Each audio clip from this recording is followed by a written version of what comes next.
evening. We are so glad you're here tonight. And I know this room is full and expectant for what's going to happen tonight. My name is Kim Thomas. Welcome to our creative thinking event here at the Village Chapel. Our mission for these gatherings is to inspire, inform, encourage, and inspire creative thinking from a biblical perspective. Over the time we've been gathering, we've introduced you to a sculptor, painter, who has painted the King of England. That was Ross Wilson, our first guest.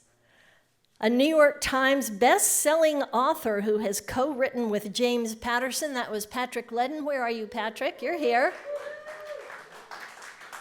There he is. And then we had an internationally sought-after luthier from Germany, Martin Schleski. Such an amazing and interesting fellow. That's online if you haven't gotten to watch that. That's really an entertaining and informing interview. And then we also have had one of the leading Christian poets of our time, Malcolm Guite. What an amazing man. We affectionately call him our very own Hobbit. And then also our very own internationally known hymn writer and OBE, which is an officer of the British Empire. He was awarded that for his work in hymn writing, and that was Keith Getty. That was our last event. And all of these have been in the hopes of engaging you on several topics like the imagination, creativity, what is art, what is beauty, and why is all of this important? It's been a real feast over these last couple of years. And if you've missed any of them, you can find these things on our website at the Village Chapel. In the early 1990s, a brilliant Cambridge scholar and Labrie associate spoke here in Nashville. It was a hot summer night, and I remember his words so clearly. I was writing as fast as I could on tiny little papers. They stayed with me and formed much of my own creative thinking. Dr. Donald Drew offered two memorable exhortations that night. The arts are not to be indulged in as a genteel pastime, but as divine. And he said, does what you are saying need to be said? And can you say it well? These challenges helped me learn to take my art seriously, to apply myself as a professional with intention and care. Whether I'm writing a book, painting a painting, I want to create work that matters. Work I'm genuinely passionate about, not just derivative drivel to add to the ever-growing piles of product in the world. And even more, as people of faith, if we agree with the Westminster Catechism that the chief goal of mankind is to glorify God and enjoy Him forever, creating lazy work that is under-inspired, half-hearted and hollow, or merely self-indulgent, or deprived of joy, well, we'll miss the very reason we're here. Because, my friends, today the earth is scented with the glory of God. But one day, it will be consumed with His glory. So why wouldn't we jump in with all of our passion and excellence to add to that now with everything that we create? Tonight, I will have the joy of introducing you to an artist who does just that. He is our own beloved TV seer, Joel Anderson.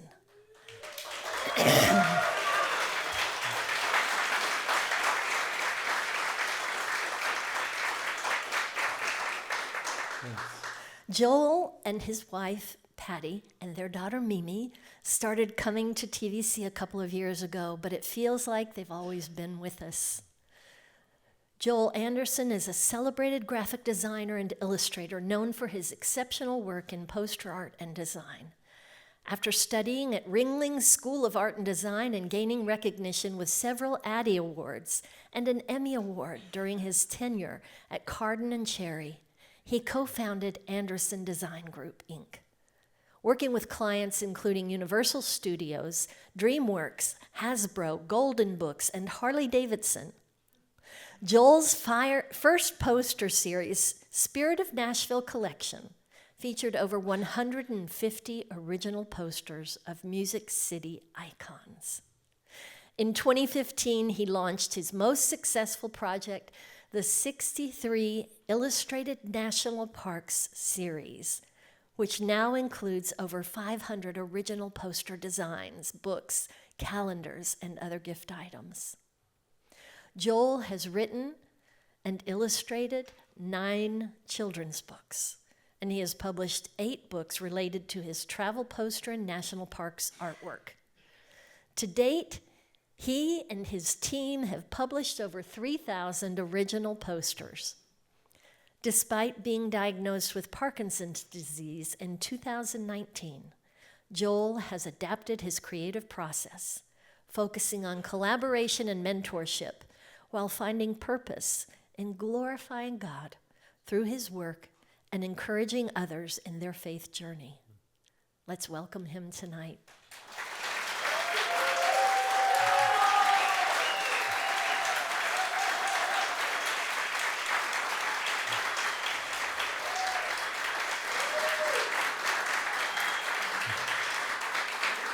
We have been looking forward to this night for so long, and Joel has such a body of work to share with us. But I'm going to let him just sort of take us through several images on the screens and talk a little bit about it, and then we'll talk together, and we'll see where that takes us. Okay, Joel.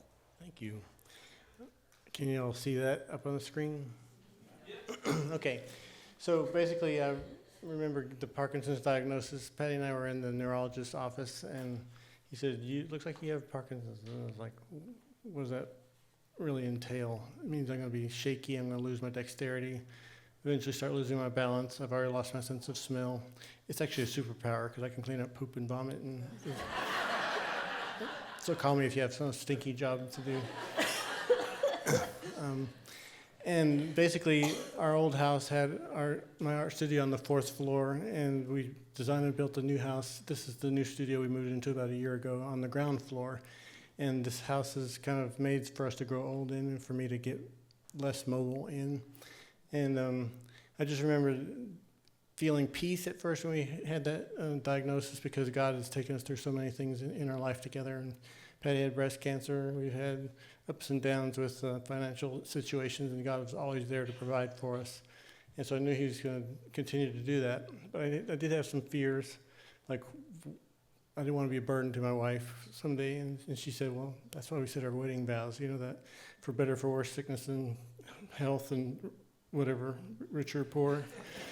She says, like, I'm not going anywhere. I'm here for you. I was like, wow, to be loved like that is amazing. Another fear that I had was not being able to walk my daughter down the aisle when she was going to get married. And I did that 2 months ago.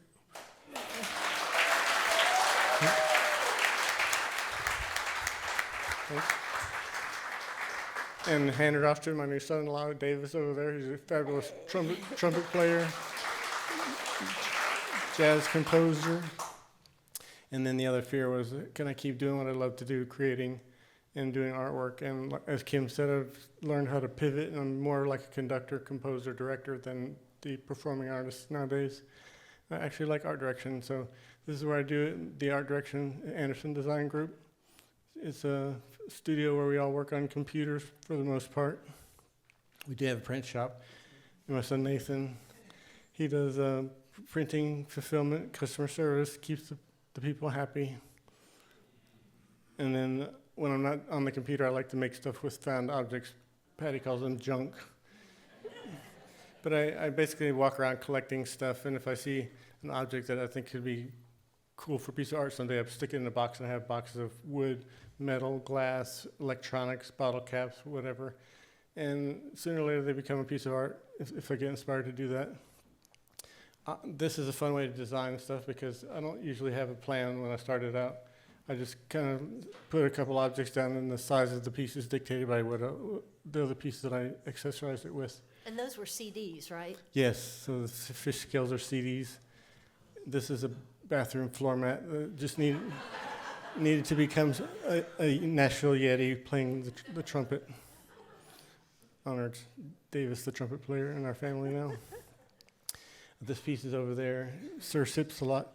And basically, it's sometimes I have a theme. It's going to be gourmet food and wine or dead technology like the robot. It's actually got 3 of our flip phones from our family plan. The waist belt is flip phones, and then there's a cassette tape in there, floppy disks, stuff that you don't use anymore. And then I had a pile of 500 guitar picks that I bought for some reason, but I thought I had to use them somehow, so they became feathers for this Music City Night Owl. And this piece just designed itself. When I bought the placemat and stuck a plate in the middle of it, then it just kind of happened after that. So anyway, when I'm not doing that, I used to do a lot of pastel pieces. It's chalk, and unfortunately it's very delicate, so you have to keep it behind glass or else you smudge it. Acrylic, I can't do that anymore because my hands are too shaky, but doing precise, clean line stuff is one thing I enjoyed doing in the past. My son David's a painter, and he does really intricate stuff. I could never do what he's doing nowadays. This scratch board, which is kind of fun. You just scratch off the black and the white thing shows through. Can't do that anymore either.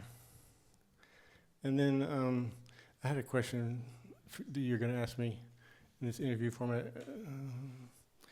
I'm sure I have one.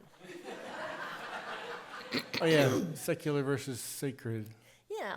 How do you integrate your faith with your work? And what do you consider to be sacred art, secular art? Is there a merging of the two? Yeah, and actually as a Christian artist, I think every moment of every day is kind of sacred because it's a gift from God, and everything we have is His. He gave me my talent, my abilities, my opportunities. And so really anything we're doing, we should be doing is unto the Lord. And so it's not really, for me, a big difference between sacred and secular. Right. It's all done for His glory and for the good of other people, hopefully. But having said that, I do have some piece of art here that you'll see. They're all about Scripture. And basically, we're taking a verse and trying to amplify it or just illustrate it or illuminate it. Yeah. And this is autobiographical, which I think is probably the best way to do art when it's coming from yourself authentically. Mm-hmm. If anyone is in Christ, he's a new creation. The old has passed away. Behold, all things become new. And so I wanted to illustrate this thing with old materials. Also, it was going to be installed in a noisy stairwell, so it needs some sound dampening qualities. So I went home and scavenged for pajamas, socks, rags, towels, anything I could find, and repurposed the old cloth to make something new, which is the artwork. But also the colors kind of transition from black and dark grays to luminous colors. Mm-hmm. And that transition piece is sort of a story of my redemption process. It happened all at once, but it also is still happening over time. That's beautiful. And I love how you took things that were already existing and used that, which is such a wonderful correlation to the redemption process. Yes. Yeah. Do you have that poem I wrote I about sure do. my Parkinson's? Yeah. What's shaken? Yeah, the more I talk, the shakier I get, so I'm going to let her do some talking. Give me a break for a minute. No problem. This is a poem that Joel wrote after getting his diagnosis of Parkinson's. And I think it's wonderful how he's used his art as a part of the cathartic coping with what he does. And I think that art does that for us as artists, but it also does that for us, those of us who look, who appreciate. We may not be artists, but we are part of the enjoyment of the arts, and it does that for us as well. So here is What's Shaken. By the way, I just want to make a note that I also shake. And so tonight we've been deciding who shakes more. I have a benign familial tremor, and so I don't know, we'll decide who shakes more. We're gonna be shaking up some good milkshakes here. Hey Joel, what's shaken? Not much, well, everything. My left leg is shaken thanks to Parkinson's. My faith has been shaken, not stirred. What do I really believe about God's goodness, his sovereignty, his plan for my life? My Heavenly Father has shaken my pride and vanity. He is tenderly showing me I'm not the master of my own fate. I'm aging and becoming less, not more, in a sliding state of managed decline. My illusions of autonomy, self-determination, and control, all of these have been shaken off of the altar of self and shattered. My expectations and plans have been shaken loose. Loose from my white-knuckle grip. Loose from the pages of my life story that I tried to write without first consulting the author of life. My definitions of right and fair have been shaken, sifted, in the prospector's pan. That separates the worthless rubble of my opinions from the pure gold nuggets of his priceless truth. My doubts and fears have been shaken off, like the shackles that fell off of Paul and Silas in jail.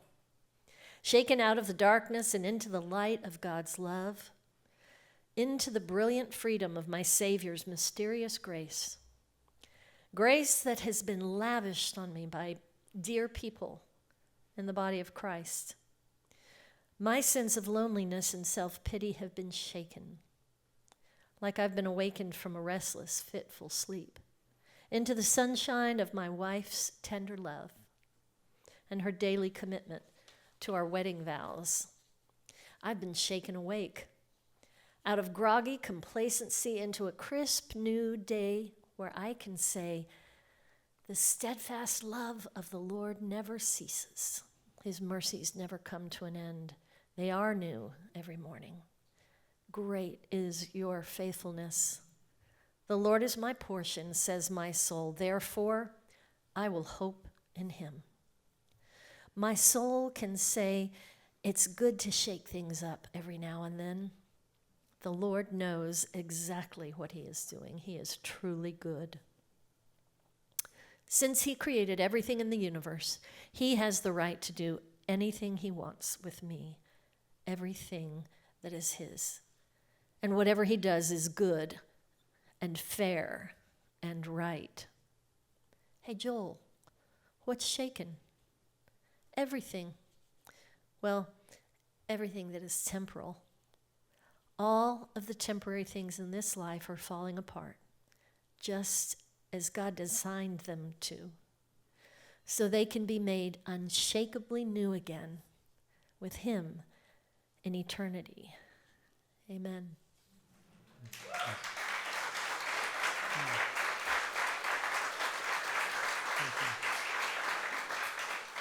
That's beautiful, Joel. So Patty and I were at Grace Community Church for about 27 years, and they have a permanent collection of a lot of my pieces on the walls over there. And the pastor, Scott, Patty, would try to trick me sometimes and say, okay, here's another one for you. We're going to do artwork. It's all scripture-based, and here's a verse. Sounds like Stump the Musician or something.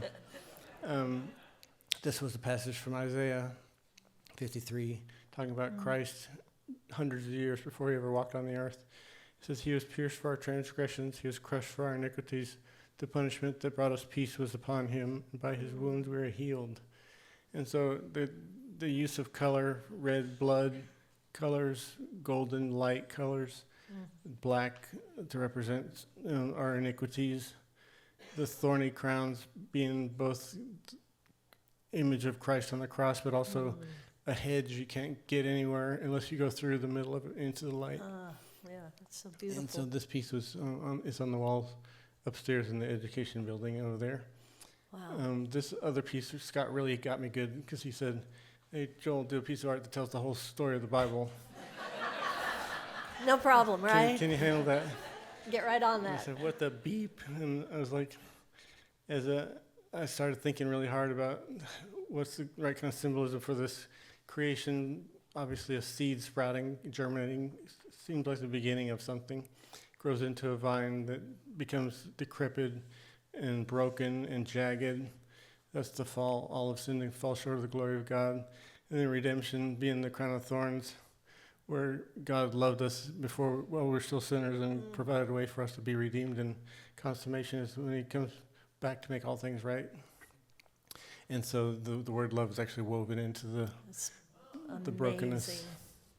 Now, Joel, when you come up with something like this, do you do a painting with this, or is this something you work out on the computer? How do you This do one started as a sketch, and then I built it out of 4 panels that were painted and then glued mosaic tiles all around it, so the whole piece is a mosaic. Wow. It weighs about 150 pounds, but I think it worked out all right.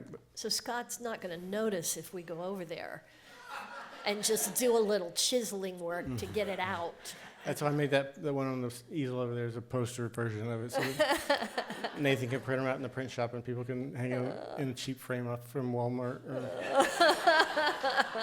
That's the problem with hat show print. They're really cool prints, but then you give somebody a hat show print, they're odd sizes, so you just gave them a $300 or $400 problem to get it on the wall.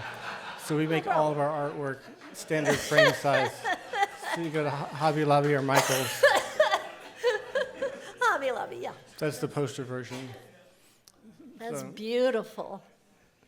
We try to make our art accessible to everybody, and so for the price of a print, which is a whole lot less than hiring me to do a mosaic piece like that. I love doing artwork for children too, and whenever I do a piece for kids, I usually put the scripture verse at the top, and the parents can read it to them. I make the artwork durable so kids can walk up to it and handle it, because you tell a kid, don't touch the artwork, and the first thing I'm going to do is go touch the artwork. Yeah, don't touch it. So this piece was made to be touched here. Psalm 23. I actually went and I bought 3 different sheep skins, different textures, different colors. And I had, this whole thing is a tactile experience where it's got scratchy astroturf, soft vellum velour, and terry cloth. And then I used actual river stones. I carved the shepherd's face and hands and feet out of pine and polished them. And so kids go up there and just pet the sheep and touch it. And there's little hidden things like dragonflies and lizards in there. So it's an I Spy game. And then I put a pocket in the shepherd's vest and dropped a few trinkets into it. And from one week to the other, you never know what's going to be in that pocket. The kid would take it out and replace it with something else. Oh, that's great. And This is so great. This is one of those times when the artist thought of the audience as much as himself putting this together. It was very gratifying to go by and just see the kids touching it. But we talked about maybe putting a hand sanitizer station next to it.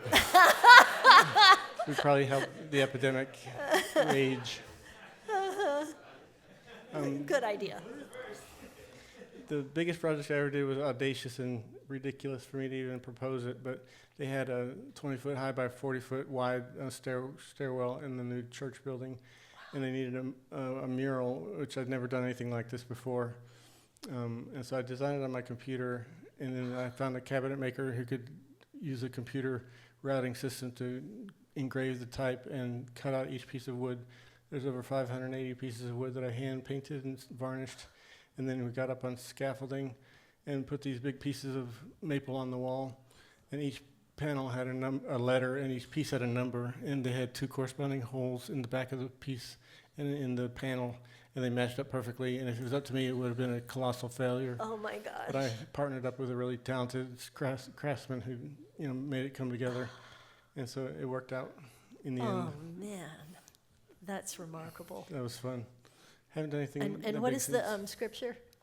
It's talking in Revelations about the tree of life and the water of life, and the leaves of the tree that have healing for the nations. So I used 12 different colors of ink, or paint colors, to kind of signify the 12 tribes of Israel and the 12 apostles. That was a lot of fun. Wow. If you see me drawing in church, I'm actually listening. This is how I do listen, to process things by doodling in my church notebook. Is there anybody else that does that? I mean, yes, Mr. Josh Chair. Cherry. Yes. Yeah, it makes both sides of the brain work together better. Yeah, so leaves and vegetation kind of signifies spiritual growth and roots, kind of spiritual depth. And then symbolism like the cross of David or the Star of David or a cross or a heart or fire, the Holy Spirit, the sword being the word of the Lord. This kind of stuff just makes it into my sketches as I meditate and think and try to make the concept become mine. Yeah. And this is from a series on James.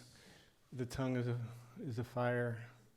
And it's just warning us not to Yes. just spout our mouths. So it's a self-portrait of me opening my mouth and fire coming out. Now, who is that speaking, Joel? It's me. Uh-huh. Yeah. Yeah. Careless words. And then follow your heart. Disney says that all the time. And if you follow your heart, just wisdom is required to live this life. Good advice, yeah. I love children's books, and these books were kind of made for my kids. Oh. When I stuck them in at bedtime, we'd read I Spy books together, and that kind of made me think, I could build a book out of junk and put a treasure hunt on every page, and we could spend time not only reading about old story, but having fun hunting and searching for things. And I realized pretty quickly that the kids were using whatever means they could to stay up as long as they could. Right. And they'd ask me deep questions, and then it's like, hey, wait a minute, I think I know what you're doing here. Here's one of my favorite children's books. And it started with a deep question that was probably intended to make me stay up late. Dad, where were we before we were born? What happens to us after we die? Mm-hmm. Are you the same person all the way through? Or what are we like later in life? I remember Psalm 139 talks about the Lord knew each of us before any of our days were lived. He watches over us. Jesus said, I'm going to go prepare a place for you so you can be with me someday. And so I started thinking about what is the visual metaphor for being the same person, same being, but being transformed into something completely different, And so the caterpillar metamorphosizing into a butterfly seemed like a good visual metaphor for birth and death. And then the perfect setting for birth and death was going to be a hospital. You want to read the book, and I'll flip the pages as you go. And this is remarkable, so pull out your hanky.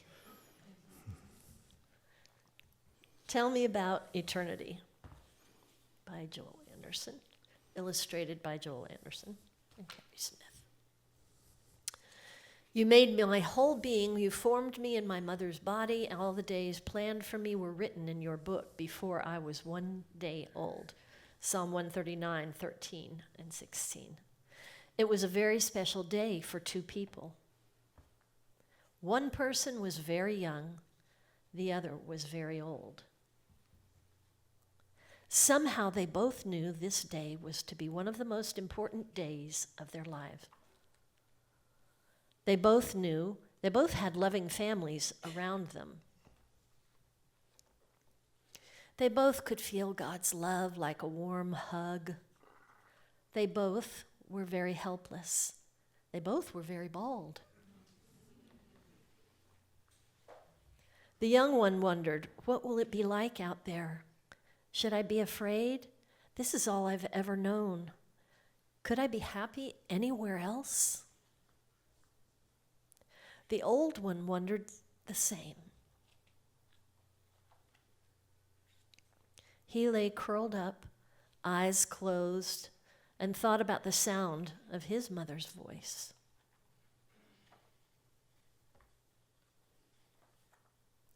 The younger one did the same. They could tell it was almost time to go. Friendly voices were talking somewhere nearby. They both wondered, where am I going? Who will teach me about my new home? The young one felt herself being pushed out of her quiet place. The older one felt himself being pulled toward heaven. Both of them began to see bright and beautiful light. They both could hear their names being called. Into strong hands, they were welcomed. Surrounded by loved ones, laughing, clapping, and singing for joy, it was a wonderful time of celebration.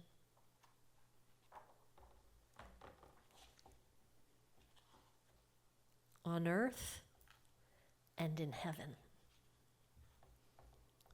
There you go. Dear friends, now we are children of God. We have not yet been shown what we will be in the future, but we know that when Christ comes again, we will be like him. We will see him as he really is. Joel, that's just beautiful.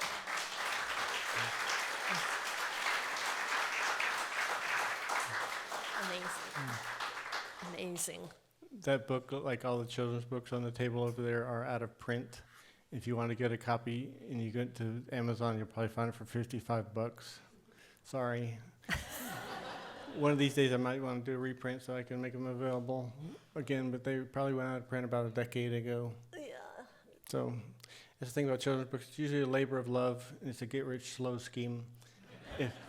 So as you're working on one of these things, you'll probably never make your money back, but I sure am glad I did them. Fabulous. So I'm known for poster art these days, and a lot of what you're going to see next is a series of posters. We've done over 3,000 posters, and it's all started with Nashville. And back there on the table, I think it's been moved to the hallway, is the original calendar that started it all. And creativity for me is not just the artwork, but also figuring out how to make something work in business. And we wanted to do a calendar to show off to our clients and friends that Nashville was a cool place, but we didn't want to spend any money. And again, it was audacious because the idea was to do an 18 by 24 stack of 13 posters, which would have cost thousands of dollars to pull it off. So I asked McQuitty Printing if they'd donate the printing, and a paper company, Athens Paper, if they'd donate the paper, and we donate the illustration. So all of us, 3 companies, put our skin in the game without having to spend any money out of pocket. And we printed this calendar, and it won a bunch of awards and put us on the map as far as poster art. And we stumbled into poster art. I'm not smart enough to figure that out myself. It just happened. Look at that. And so we started showing our clients from New York and LA that Nashville actually was a cool place, because they'd say, Nashville, can anything good come out of Nashville? Yeah. And we said, heck yeah, we got Music City, we got architecture, we got landmarks. We got food, good food. And so we just started celebrating what we love about the city and the places we take our friends and out-of-town visitors. And after doing 150 Nashville posters, people started saying, hey, what about our city, other destinations? So we started doing destinations across the USA and across the world. What kind of style do you call this? We kind of harken back to the golden age of travel poster art, when car companies were trying to sell cars, airline companies were trying to sell you a ticket to fly on a plane. People used to dress up and go places, right. Looking good. And cruise lines and train railways. And so most of those pictures that they put in there, they're romanticizing a destination, making you wish you were there. Yeah. So you plunk down the money and buy a ticket and go. And so they usually had a special icon, like a landmark or something that sort of defined the essence of that place. Right. And we picked up on that vibe, and also glamorized and glorified each destination by giving the perfect lighting, and almost like making this idyllic memory that you would keep in your mind of a place you've been. You wouldn't be remembering the telephone wires and the rooftop air conditioners and the trash bins. You get rid of all that stuff and just go for the essence of a place, by use of color and detail, but also no detail, making it stark in certain places where you don't want the eye to rest. And also typography, trying to honor the culture of the place that you're sending them to on this imaginary adventure. And they look like they're silk screened, so they come across as if they're all hand done. You get that we're feeling. emulating that 20th century vibe, Yeah. 1920s, 30s, 40s. And then you just got to capture the essence of a place and the personality, the character of it. And so when you can travel there and have a fun time, come back with your memories, then you can make a piece of artwork that kind of speaks to a lot of people about that, hey, I had the same experience when I went there. And these are done by hand. Yeah. These are done by artists this is not just a computerized image. Right. And we use Adobe Illustrator and Photoshop, and we do use the computer, but I train my artists to do artwork like before the computers existed. So I used to do hand lettering and hand sign painting and stuff. And if you can sketch and draw and do it manually, then you use the computer as an efficiency tool. Yeah. It's not a crutch. Yeah. And so color plays a big role in what we do. And you never really see these colors in real life, but you imagine that would be the perfect sunset on Santa Monica Pier. Or a lot of times typography and imagery just comes together, and this style is reminiscent of the 1930s and 40s. And sometimes we style it to make it look like mid-century, so it's a little bit more 50s and 60s. But it's all retro, so it just feels like you've seen this poster before, even though You it's hit brand on new. the trend, though, when this was happening. This was Yeah. so right on trend. We were fortunate in that way. And then after we did a poster for every country in the world and almost every city you want to go to, we started doing travel posters about places you can't go to. And so this is... And when you run out of that, then you make up a city. That's right. Tower of Babel. Still under construction. That's when they could still understand each other. And then space travel, why not? So tourism and adventure, you could never really do that. You'd be completely vaporized if you're that close to the sun. Not to mention the radiation. But, we enjoy. And then we actually did some real space travel to honor the people that actually went and did things that none of us could do. And then traveling and adventuring with books is real fun. Oh, yeah. Nathan's my book pusher, and I'm a real junkie now. He always recommends titles, and I have a whole queue waiting to be read. But one thing we thought was like, what if we did our favorite public domain stories in our poster art style? And most people say you can't judge a book by its cover, but if the cover stinks, you're never going to pick it up to find out. So we tried every different genre. I like juxtaposing things like Peter Rabbit running right into the War of the Worlds. Unfortunate placement, Little Rabbit. But color plays a big role. Sometimes it's an illustration or a scene. Sometimes it's just a type treatment and a few graphic icons around it. But telling stories is real fun with adventure. We actually have a motto, decorate with adventure, and let our posters tell your story. That's great. A lot of people decorate their house or classrooms. Teachers buy our literary classics and space travel for their classrooms. Poster art also lets us do good for the community. When the flood happened in Nashville, we did these posters and sold them to raise money for people who were flood victims. I think we raised over $30,000 from these two prints that we produced, and were able to give the money to Helping Hands and Red Cross and Samaritan's Purse. Vanderbilt University had us helping them out with some kind of war propaganda style posters to help their students social distance and wear masks and keep the school open during COVID. So we played off the acorn theme and, Mr. COVID. Every now and then I just have a message I want to put out there. Yeah. In one election season, I think Patty and I went and voted in the morning, and then two of our sons voted in the afternoon, and we realized we all canceled each other's votes out. But hey, That is kind of where we live. we can come together. And then there's survival art. These critters. Every 13 years, Nashville is blessed with a cicada invasion. And when they emerge after 13 years, they sing, fly, mate, and die. That's their entire story. Sounds like a country song. Your dry humor is so perfect for a lot these of material. posters. So we can play off the 50s B-movie genre or the 2-bit video game, arcade game, Cicada Invada, Sing, Fly, Mate, Die, Game Over.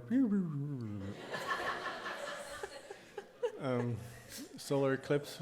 Sometimes there's an event that happens that's like a once-in-a-lifetime thing, and people want to commemorate that event with a piece of artwork. And so we do something that they can put the date on the wall and point back to it and talk about it for years to come. We try to make artwork for every different facet of life, whether it's a beer or coffee or Christmas cards and artwork for the holidays. I like this when Kitty Christmas hits. I saw Mommy hiss at Santa Claus. Silent mice wreck the halls. Santa Claus is coming to town. So you're a dog guy. Yes, Yeah. we have a poodle, Sophie the poodle. I also sometimes just do artwork to celebrate our southernness. Patty and I are not from the South, but we got here as fast as we could. And we love being in the South. And this was the king and queen of Southern expressions. Famous last words of any Southern male. Hey, y'all, watch this. And then she says, "Oh, bless your heart." Oh, those are classics. And for those of you who need a little help, Southern grammar. And then sometimes we just do art for fun and just goofy stuff. Patty doesn't like this "What's Up, Girlfriend." It's a little too corny. Yes, I did go there. I have the dad jokes calendar on the table over there because I love dad jokes. Any dad joke lovers? Okay, both of you. I'll bring the calendar back. Join up after. Did you hear about the cheese factory explosion in France? No. There's nothing left but debris. Oh. Okay. You're a very fine artist. Fine artist. You can't be good at everything. We're really known for our national parks art, and that started in 2015 with this RV trip. Our whole family's there, except for Benji in the maroon shirt's not here tonight, but the rest of us were piled into the large Marge, a borrowed RV, drove across the country. And that was 2015. The next year was going to be the 100th anniversary of the National Park Service. And so we thought about another audacious idea. How about do a poster for every one of the 59 parks? Now there's 63 of them, but at the time there's 59 parks. No problem. And then write a book and publish it in time for the anniversary. Yeah. So we went and I Not ambitious at all. No. So I talked to the Park Service and I said, "Can we do this?" And they said, "Well, if you want us to be involved, you're going to miss your deadline because we move really slowly." And they said, "You can do a poster of any park you want because posters belong to everybody. You just can't use our logo in it," which we didn't. And I said, "Can we talk to park rangers and quote them in the book?" "No, you have to go through official channels." But you can talk to retired park rangers. And they probably loved that. Yes, they gave us names. And some of these people had it. served for 30 or 40 years in the Park Yeah. Service. They knew everything about the parks. They loved to talk about them. That's So great. The books got quotes from those dear people that help us out. Oh, And that's then Nathan, great. my son, is a lit major, so he wrote the book. And he also wrote this handy companion guidebook. And they're both bestsellers, and they sell in most of the national parks across the country. Wow, that's great. That was a lot of fun. And our poster style pays homage to the WPA style, which was very flat color, limited You're right. detail. And you limit your palette. That's what I think it's part of the brilliance is you select a palette and then limit it. And that's what keeps it so strong. And they say, "Why does your stuff look old?" And they can't figure it out. Some of it's the typography they use, but a lot of it's the simplicity and the limited color palette because they just couldn't produce stuff that was super colorful back in the day. Sometimes I paint a piece and it turns out like that. But most of the time we're designing in Adobe Illustrator and doing vector art that really does look like silkscreen stuff as far as the flat arrangement of colors.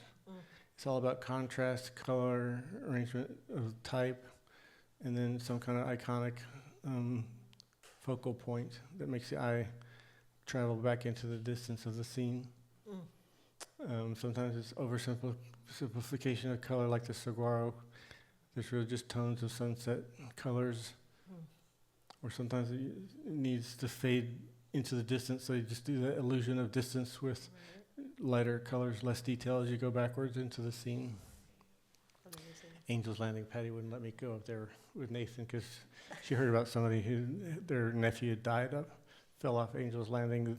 Oops. So I'm never going to get to do that.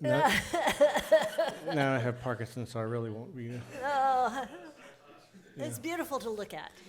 And Grand Canyon is a lovely place. It's so hard to get a good picture of it or even to do a poster of it because it's so vast and so wide. But it's really cool. We've covered it from many different angles. And I actually collaborated with 6 different artists outside of my firm. This, the one on the left, I guess, is Mary Kirkland. She basically is a digital painter, and Kenneth Crane is the one on the right. He's from Colorado. He's also a digital artist. Arden von Hager is a professor of art at SCAD, and he also lives in France part of the time. Annie Kaufman does this mod sort of vibe. David Owens does this visual painting, and the last one on the right is Kai Carpenter, who's an oil painter. We collaborated and did 100 pieces together over a 3-year period, where I basically give him an assignment and he'd paint and send me the poster art in a tube, how to digitize it and turn it into artwork. Wow. And after we did 500 pieces about the national parks, we started doing all the other parks that they administer. So there's 300 and something minor parks, like national monuments, national seashores, national recreation areas. Yeah. So we're working on a new book that'll come out next year with all these smaller parks and historic sites. Wow. Devil's Tower is pretty cool, but we realized this, you start messing around with Devil's Tower, and there's stories come out about aliens. Look what happened. And then Bigfoot seemed to be everywhere we went. And people said, "Hey, I want to buy some Bigfoot posters." So we started doing research and realized that almost several national parks have their own Mothman. Bigfoot, kind of Mothman, Lizardman, Jackalope. And during that research, we realized that every culture on the globe has their own mythological creatures, whether it's a unicorn or a Yeti or a Loch Ness Monster. So we did a bunch of posters on that. And that turned into a handy guidebook. Oh my gosh. Because you never know. Got to be prepared. Need your guide. So that's all the stuff I got for that. My latest piece is painted in our studio as Psalm 1. And I just wanted to meditate on the tree planted by the streams of water. If you internalize scripture, then your roots grow deep. And basically when there's times of drought in your life, your leaves are going to be green and fruitful because you're basically rooted in the Lord. And that's my latest piece. It was just right over there, right? Yep. There. So any That's beautiful. questions or whatever? Wow, thank you. What a feast. Unbelievable. It's hard to believe that all of that in one, just a few years. Mm-hmm. That's such an amazing breadth of work. Does anybody have any questions that you'd like to ask Joel about his work or about how he does this, yes, oh my goodness, yes. Ernest. Josh Cherry's in the back of the room. Hey, Josh. My first job out of college was to work for his father, John Cherry, Buster Cherry, as he was known. He's the one who created the Ernest character and did Ernest Goes to Jail, Ernest Saves Christmas, Ernest Goes to Camp, Saturday Morning Ernest Show. And I learned how to talk like Vern, you know what I mean? And did the animation for the CBS TV show, and that's where I won the Emmy, and that's a one-and-done thing, and never did anything else with TV after that, but it was fun. So that was a formative part of my younger days, and then I passed it on to my kids. And yeah, I bet you guys really enjoyed that in the younger years. That was fun. That's David. You should look up David Henri Anderson. He's a fabulous painter and very accomplished artist who shows everywhere. Check him out. Okay, how about anybody else? Anything else? Yes. When you are thinking about a new piece, do you work from pictures or do you go on site and see it for yourself? If it's a travel poster, it's always best to go there and have a terrible job. I have to go hiking and go to beautiful places and take It's pictures. just awful.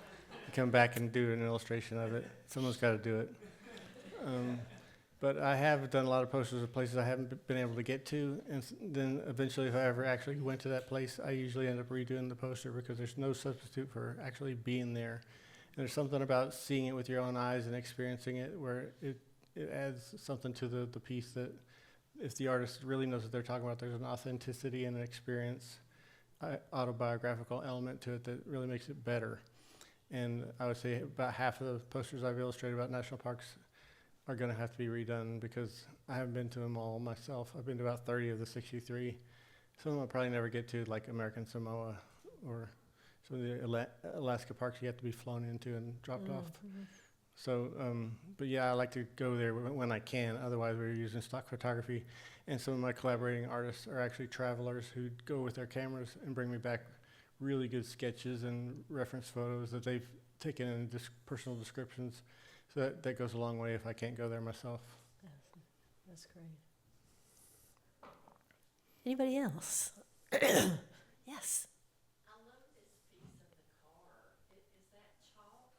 She wants to know about the car Rolls-Royce. here, and is it chalk? The Rolls-Royce was a piece I did in college. I took a picture with my camera, and then I used that reference photo to do a color pencil, Prismacolor pencil rendering of it. So that's just color pencil on whiteboard. Thank you. I was into photoreal stage. Actually, I was an airbrush t-shirt artist when I was 15, 16 years old. Airbrush. In Myrtle Beach, South Carolina, yep. And I would paint t-shirts and go back to school and do art. But the airbrush kind of worked its way into the styling of that thing. Kind of looks photoreal. Wow. The little kid on the toilet is painted with gouache. And I did that in college, and it looked just like my son Nathan when he was potty training. Yeah, Years stand up later. for us, Nathan. Let's see if we can just, get the, yeah. We see the similarity, yeah. But I didn't realize at the time that was the precursor to most of my poster art that I'm doing today, that limited flat color. Yes, that's right, yeah. Interesting, yeah. So, mediums, what would be your go-to if you could work in any of the mediums that you've worked in? What's your favorite?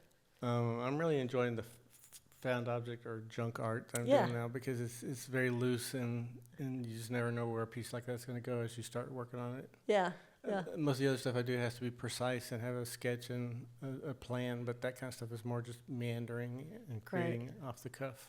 There's more surprise. Yeah. And I do love doing art for children and children's buildings and things like that, so I'll probably take any chance I get to do that. Oh, that's let's put that in our pocket. Barbara. So did you always know you were going to get into the marketing side of things? Like when you were at Ringling, how did you develop into, because you have such great. She wants to know if he knew that he would have to get in on the marketing side as well as be the artist. I'm an odd combination of creativity and business. That is an A lot odd of times they don't go combination. together. But I realized quickly in life that I'm good at some things and I'm terrible at some other things. So I always team up with people who are really good at the things Yeah. I stink at. And if they love it and they're really good at it, then they're going to shine. And That's right. I won't mess it up, so I'll let them do it. Yeah. So Patty does our bookkeeping in our office. Nathan does our customer service because I've been banned from talking to customers. This is how it happened. When a lady bought our book, the book's titled 63 Illustrated National Parks, and she wanted to send it back and get a refund because she said this book doesn't have any photographs in it. And so I said, well, I'm sorry that our book that's titled 63 Illustrated National Parks has illustrations in it.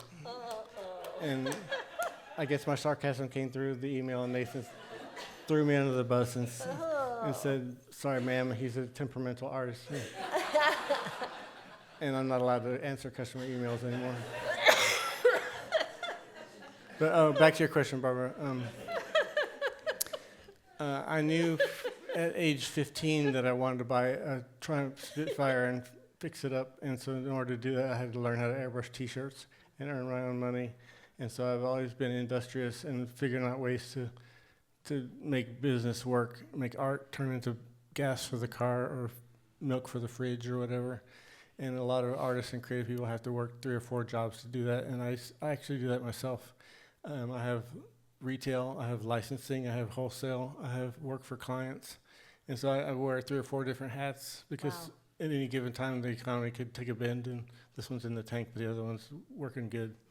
And so fortunately I think that way creatively in business too, not just with visual art. That is truly a gift to be able to think of it on so many levels. How about in the back? So like as a working artist, do you ever have to intentionally like do your own projects that weren't commissioned for like artistic fulfillment, or is that something you had to separate from your other work, or did it just come naturally to you to kind of pursue those two things? So doing some work just for your own pleasure, separate from for work? Yeah, like your own artistic explorations, if you're commissioned to do something that maybe isn't pushing you the most at that same time. Yeah, I think it's really important as an artist to be working out of the center of your passion. And often we have to do the job that's going to pay the bills. And so we do stuff that's not super creative every now and then. And so that's the commercial art side of things. My son David is a fine artist, and he might look at me as a sellout because I'm a commercial artist. No, he doesn't. He's nodding his head. But I do fine art just for the fun of it. And sometimes I'll do a design to push myself and try a new medium that I'm not very good at just to stretch and grow. Or I might do something that's just like this Psalm 1 piece it's not for a customer, it's not for a gallery. I just wanted to do it to test myself and make that verse sink deeper into my mind and my heart. And so I think it's important to push yourself creatively and do stuff just for the love and the passion and the joy of it. And then if you can sell it, great. But if not, then you'll get back to the paying work later. Yeah. So I do gardening, I do hiking, I do lots of things that fill Feed me you. and feed me. And sometimes I do a creative piece just for the fun of it. Right. You have to. Yeah. Yeah. Yes. Why is there a Spinosaurus on this table? Because I like dinosaurs.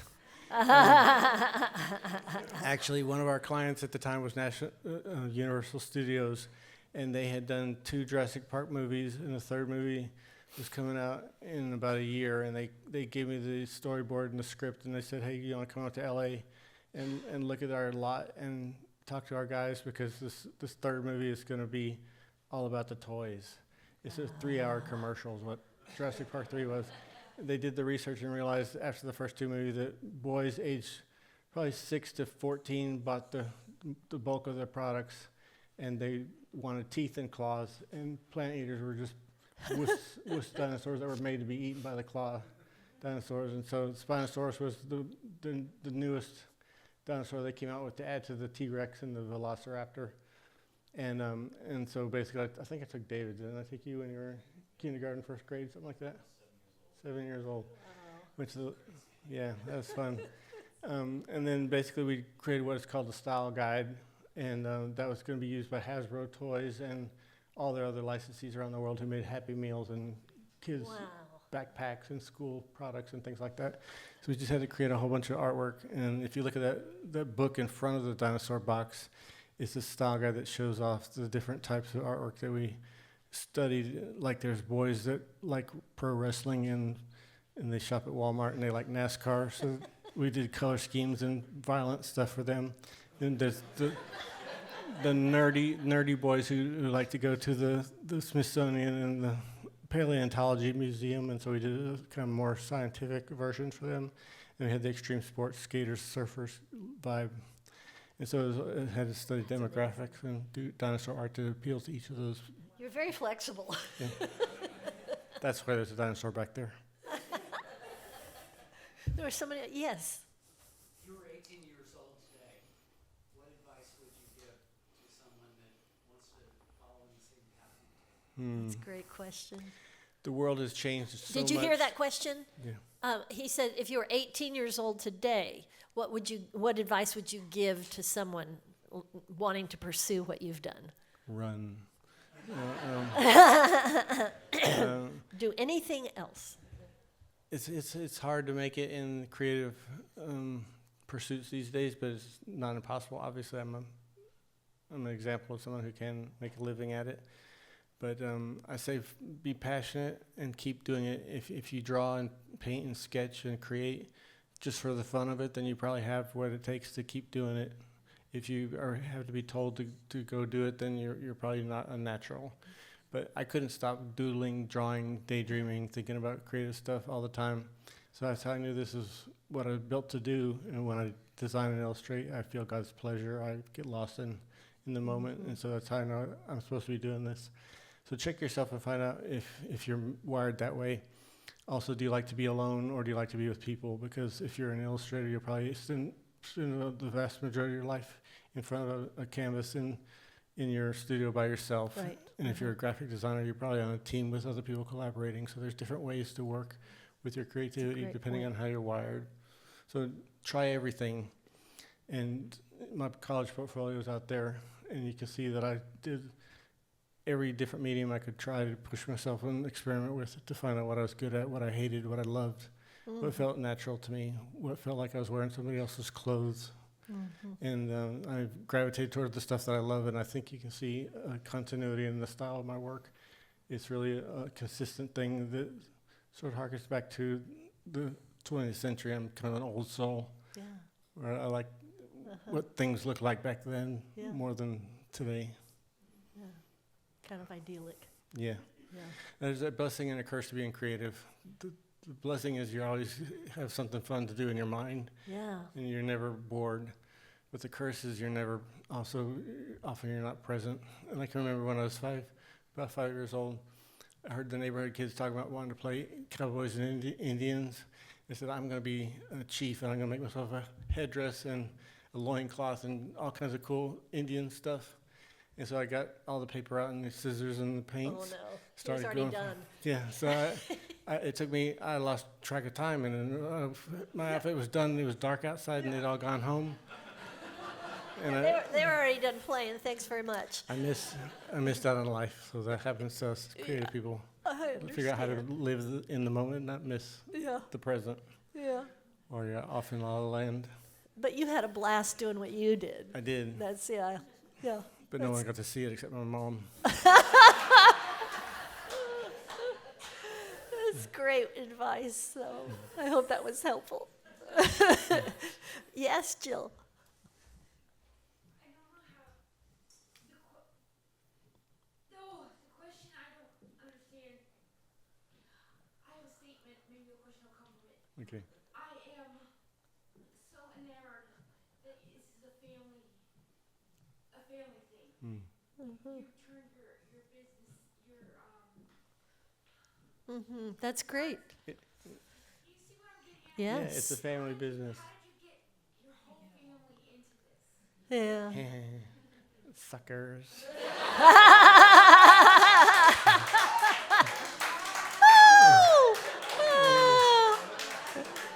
Ask my kids, they have memories going all the way back to probably kindergarten when they would help me.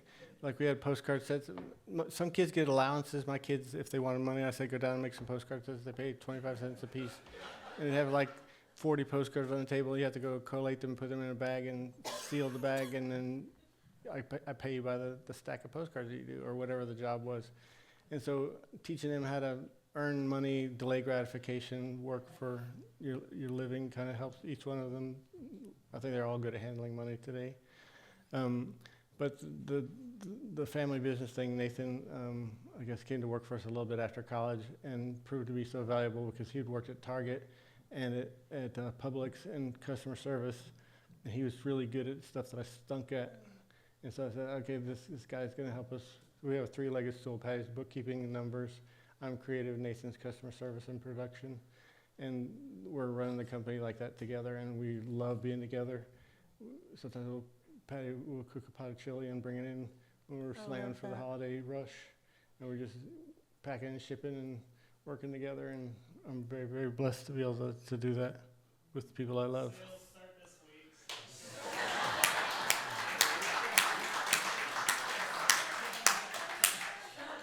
Yeah. That's a great point, though. Yeah, So that you Jim- guys have been able to incorporate the family that's Yes. kind of a rare thing. I think we have time for maybe one more, maybe two.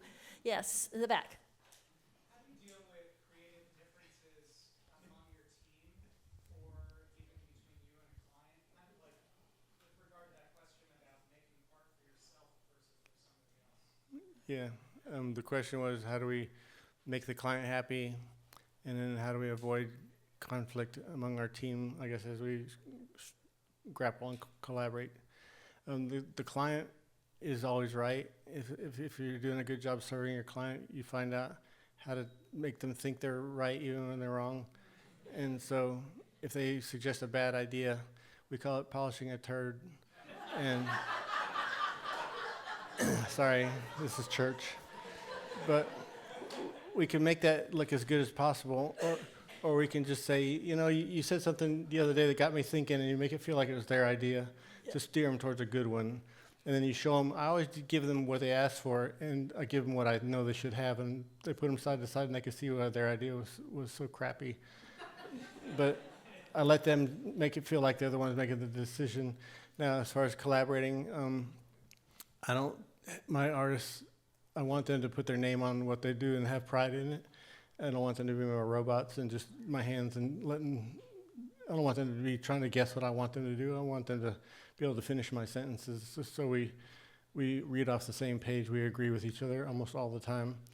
And I just choose people that are easy to work with. That's one of the first requirements of grooming an intern to be an employee is, are you teachable? Are you a team player? it's amazing what you can get done when you're not worried about who gets the credit. And so we're always trying to find people that love actually working on a team together, and they have the common goal.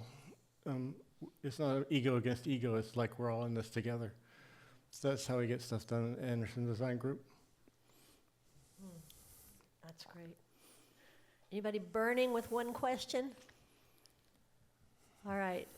Let's stand first. Let's thank Joel. Thank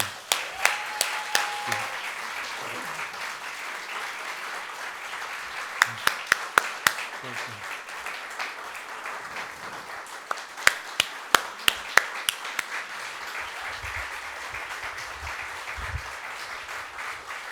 Joel, you're truly a gift to us. He's a gift to Nashville, a gift to his family, a gift to the Village Chapel, and a gift to those whom he is around. And another amazing talent that we've been able to share here at Creative Thinking, who is remarkably humble. You would not know all of this about him unless you keep asking questions. So another reminder to ask questions about the people that you spend time with.